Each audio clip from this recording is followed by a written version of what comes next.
Noche de clima mundial, pero que de alguna forma nos trae a nosotros para hablar de la crónica que hoy las chicas de La Otra Cara del Asesino, Sol y Juli, nos traen para contarnos brevemente, porque tenemos un pase que hacer dentro de un rato, pero ellos van a desarrollar lo que hemos titulado La Masacre de Kansas City, que es justamente donde la selección hoy va a despuntar su inicio en esta Copa del Mundo 2026.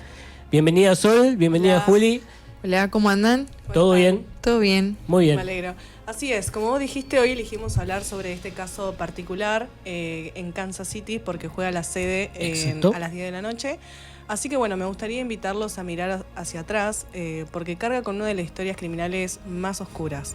Principalmente por lo que ocurrió el 17 de junio del año 1933 en un depósito ferroviario de Estados Unidos en Kansas City, que fue una masacre a plena luz del día, con decenas de testigos, y que cambió para siempre la forma en que el Estado se defendió ante el crimen organizado. Exacto.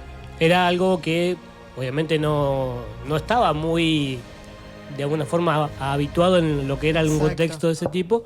Era todo muy de aquella época. Ahí vemos imágenes. Mientras tanto, un poco de lo que se puede llegar a desarrollar, de lo que aconteció en aquel momento, es lo que después en el tiempo se devino en los personajes, como bien marcabas vos, Sol, de los que intervinieron, pero en sí la cantidad de víctimas, la situación que sucedió y el lugar sobre todo, ¿no? Tal cual. Para poner un poco en contexto la masacre, hay que hablar de un nombre en específico que es Frank Nash, conocido como Shelly. Él es un famoso ladrón de bancos que se encontraba fugitivo de la prisión federal Leavenworth. Bien. Pero fue capturado en Arkansas y luego fue trasladado bajo una fuerte custodia federal hacia Kansas City. Pero, sin embargo, en la mañana del 17, aproximadamente a las 7:15 a.m., Nash descendió hacia Kansas acompañado de 5 agentes federales y entre ellos también policías locales. Correcto. Pero bueno, en un momento parecía todo transcurrir normal, pero lo que ellos no sabían es que se había filtrado la información de su llegada. Ahí va. Entonces, justo en el momento en que varios agentes y Nash subieron a un vehículo Chevrolet, escucharon la voz en el estacionamiento al grito de "dispárenle". Y al menos 3 hombres dispararon fuego contra los agentes con las ametralladoras en un lapso de menos de 30 segundos y que resultó en la muerte de 5 personas.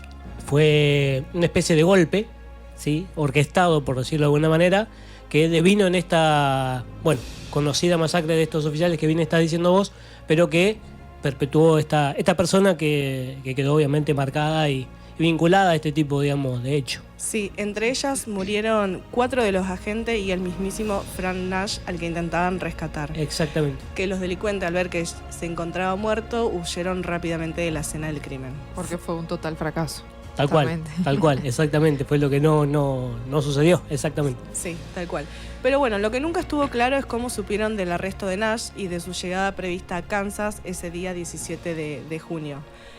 Algunos historiadores señalan que el plan fue organizado por el gángster John Liza, que en ese momento tenía vínculos muy estrechos con la policía y que era posible que se podría haber enterado de la llegada del arresto de Nash. Así que bueno, nunca se supo con exactitud quién realmente, cómo se llegaron a lograr dar con esta información. Exacto. Estamos ante una masacre y un crimen organizado. Con todas las letras. Y también voy a hacer hincapié en una teoría que es la teoría de la asociación diferencial, que es una teoría que explica y sostiene las conductas de este tipo de delincuente que copian a otro tipo de delincuente, así sea relacionándose, teniendo contacto, pasándose las formas en que ellos trabajan en este caso o cómo actuarían. Así que tranquilamente puede ser una gran parte de la teoría de asociación diferencial. Bien. Sí. Que es una copia a otras conductas, porque Nash tenía gente y gente conocida que había estado preso mucho antes inclusive. Exacto. Donde pudo haber copiado estas conductas y haberlas pasado a otros contactos. Como bien dice Sol, todavía nunca se supo cómo llegó o cómo se supo. Exacto, no se pudo definir esa información. Exacto. Y obviamente cuenta el prontuario de este personaje, que también habla un poco de lo que era el contexto de aquella época.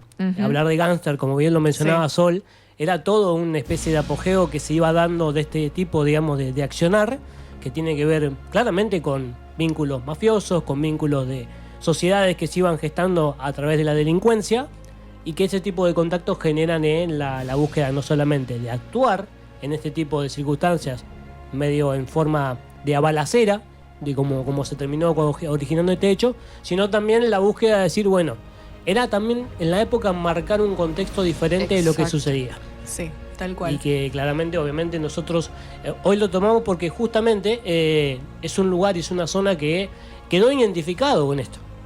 Es un lugar que hasta el día de hoy recuerdan este tipo de circunstancias, se dan este tipo de escenas y que con el tiempo, lamentablemente, se siguieron sucediendo, pero este fue como una especie de antesala o preludio de lo que íbamos a ver durante la época.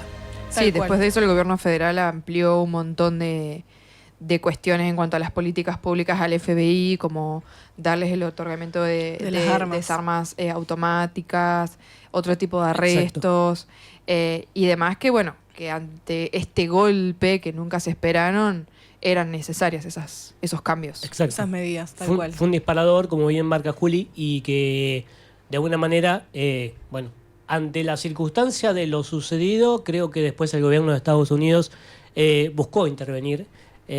Más allá de todo, ha pasado muchas épocas, hemos visto un montón de películas también que le han hecho vinculación a este tipo de hechos. De hecho, hay una película que se llama Gángster Americano que hace un preludio, digamos, de lo que fue un poco este perfil de lo que genera hoy el tema que estamos hablando, que es la masacre de Kansas. Sí, también hubo otros presuntos culpables, digamos, que fue el delincuente Vernon Miller y los dos gángster famosos que son Charles Floyd y Adam Richetti. Sí. Pero bueno, algunos de estos involucrados siguen siendo un motivo de debate hasta el día de hoy. Es verdad.